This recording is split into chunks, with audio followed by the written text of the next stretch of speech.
Okay, so you just got your first mouse in your RV. Now what? Panic? No, don't do that. It's not the end of the world. We just got our 6th mouse in 5 years of living in an RV. Let's see how we did.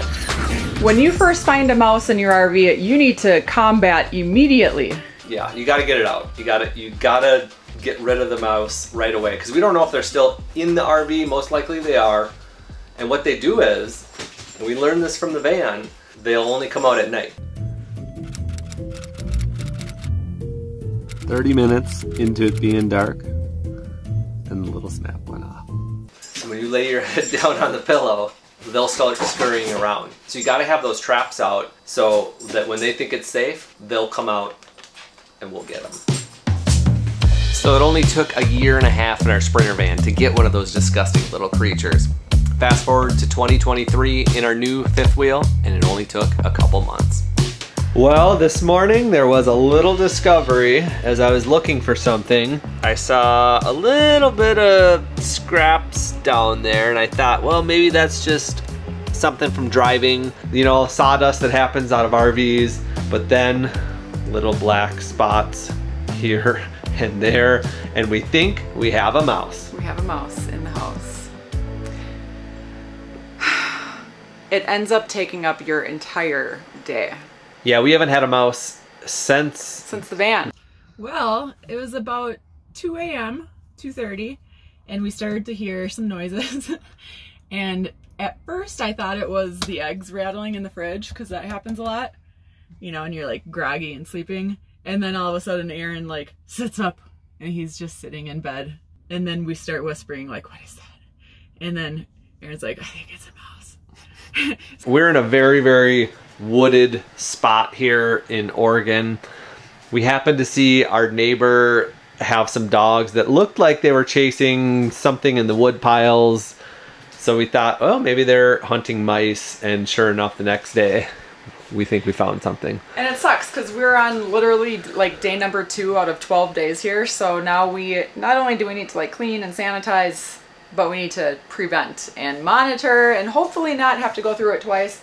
I don't even have any like antibacterial cleaning stuff. I might need to go to the store.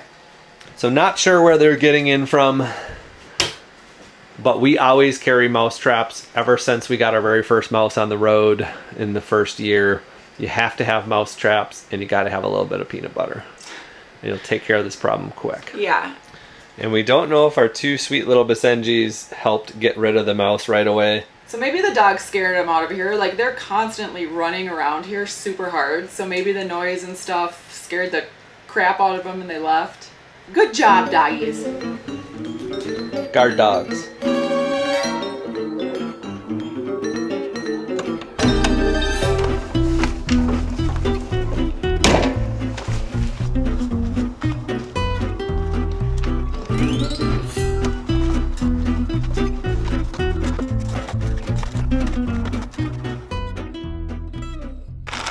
Always got to pack mice traps.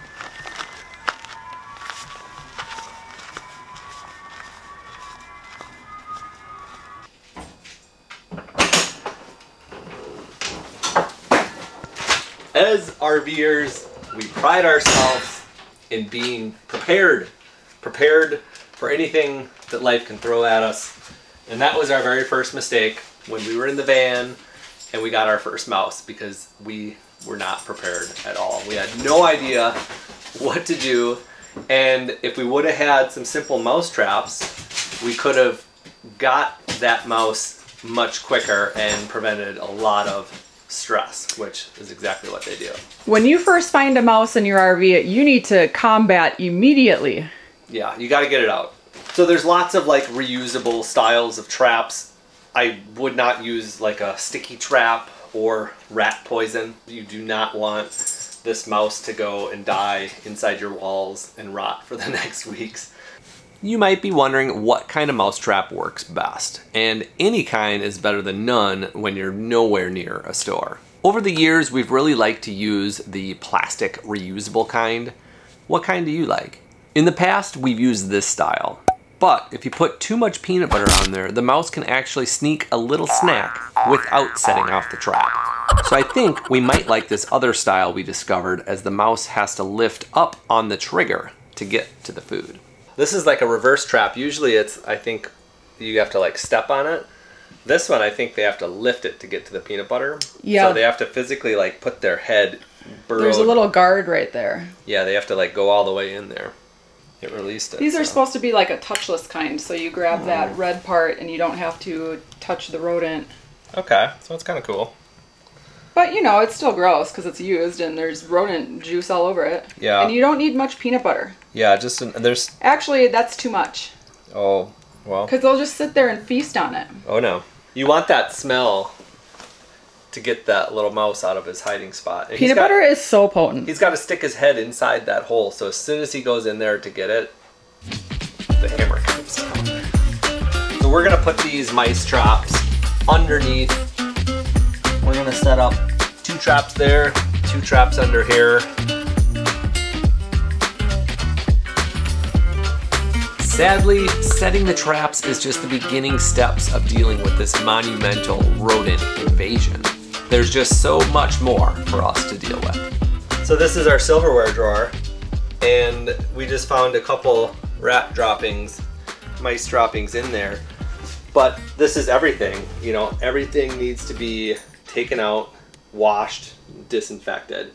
So pretty crazy that a little mouse can do this much headache. It basically takes away your entire day of what you're trying to do. This is Labor Day weekend. We're trying to relax. Here we are, hunting the mice. And now, since we discovered it in this drawer, we know that it is a active mouse from this location and not old activity, because we use that silverware drawer. We just used it last night. I would have noticed it if it was covered in poop last night. Yeah, most likely. It's possible that we'd miss it a little bit. No way, Chris man. Is saying no way. No way. Not in that drawer. It's possible. Like down in these drawers, sure, I don't go in those regularly, but the silverware drawer, I'm in 10 times a day. Okay. These guys have been no good at catching mice. Have you?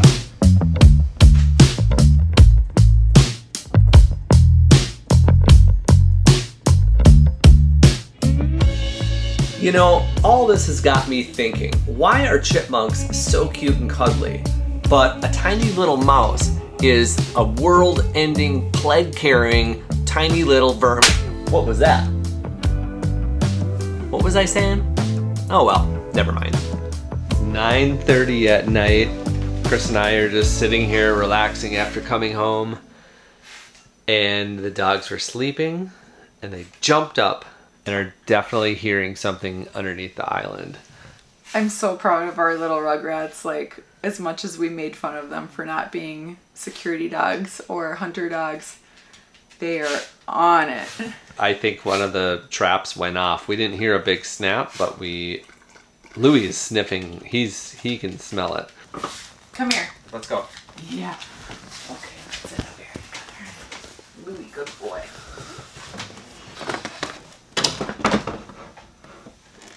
We got one! Yay! We got one! I think there's about 3 more in here though. Woo!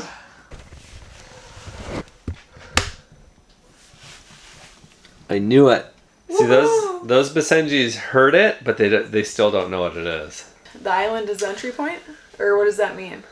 How do we think this through the next step? The island is definitely one of the major entry points. Yes. What's like, how do they get to the middle of the RV? That is a good question, and everyone's RV is going to be a little bit different. So where's the weak point in our fifth wheel? Well, I think it's right under here. So I'm not sure if this is where they're coming in, but if you look underneath both our slides, there's a pretty decent sized hole for the actuator ram, and if you look deep into the frame, you can see red and blue water lines as well as white electrical wires. And those all enter our house under the kitchen island.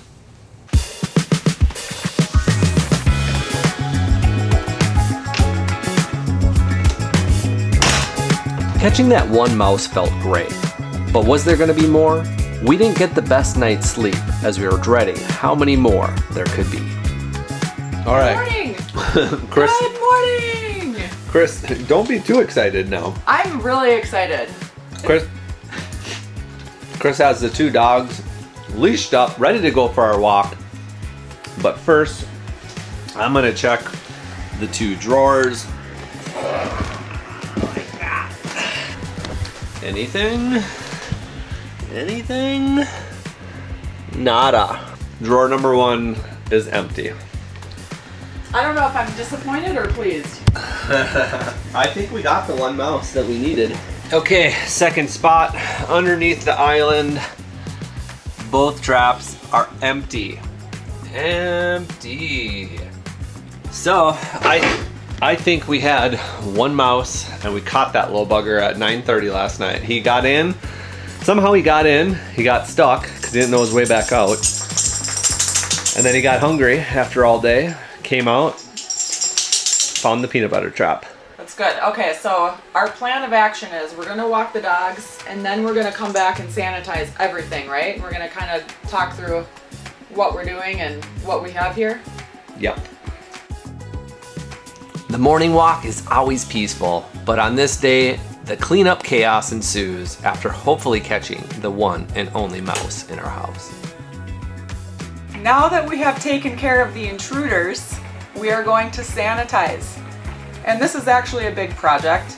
And what makes it extremely challenging for us is we are at an RV park that does not have full hookups. So we are very limited on our water. And this is a longer stay. We're here for 12 days. We're on day 2. We don't have water to burn. So we're trying to be very efficient with that. It would be a lot easier if we could just blast the hot water. But we do have a plan, and this is it. We are going to create clean zones. Everywhere right now is a clean zone. This is about to be a triage zone where we're going to use disinfectant wipes and disinfectant sprays on everything. Everything that's been in the contaminated drawers. And then after it's disinfected, then we are going to use our sink with this bucket. We're going to use this bucket with boiling hot soapy water to let things soak, to further help pasteurize it, I guess is the word. And then also clean off these disinfectants, because a lot of the things that were contaminated are food contact items, such as silverware, pots and pans, and all of my Tupperware.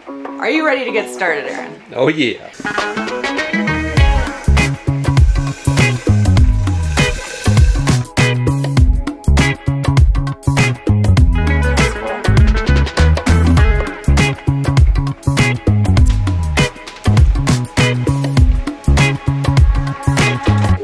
Time to get serious with things.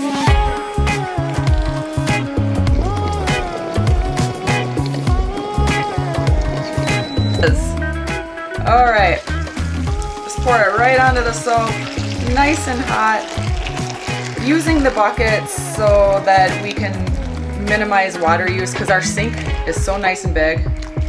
Okay, look at this drawer. This is horrible.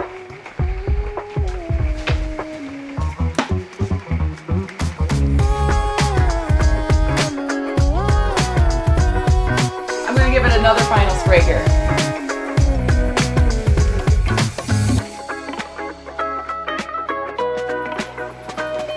Finally time to wash and rinse all the silverware, which I'm excited about, and get that dry.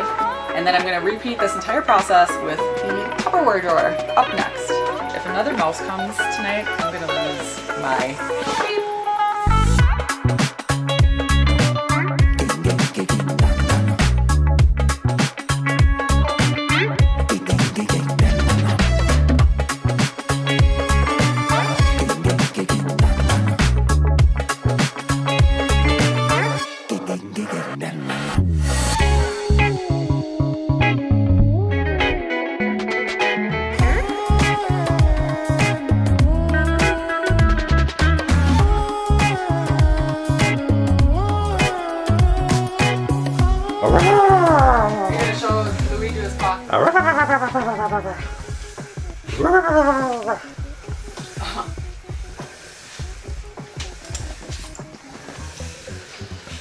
All right, enough with the doggies.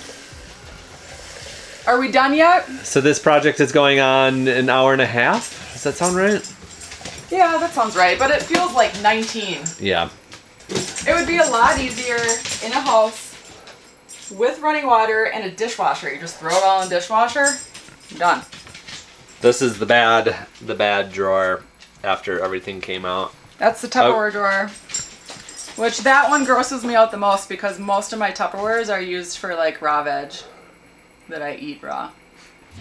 But we're almost done. We're gonna save the rest of the labor pains. We're gonna give you the baby at the end. We are going to do some pots and pans. We just have a couple more drawers. This stuff I'm gonna throw into here. And I think we're getting close. You know, the most time-consuming, tedious drawers were these ones with all these Tupperware. Tupperware lids and Tupperwares are so horrible to wash. But the end is in sight. Definitely not how I wanted to spend my day. Whether it's your very first time hearing that undeniable scratching sound in the middle of the night, or you stumble upon that drawer full of dark-grained rice that you don't quite remember buying, it really does pay to be prepared and act quickly.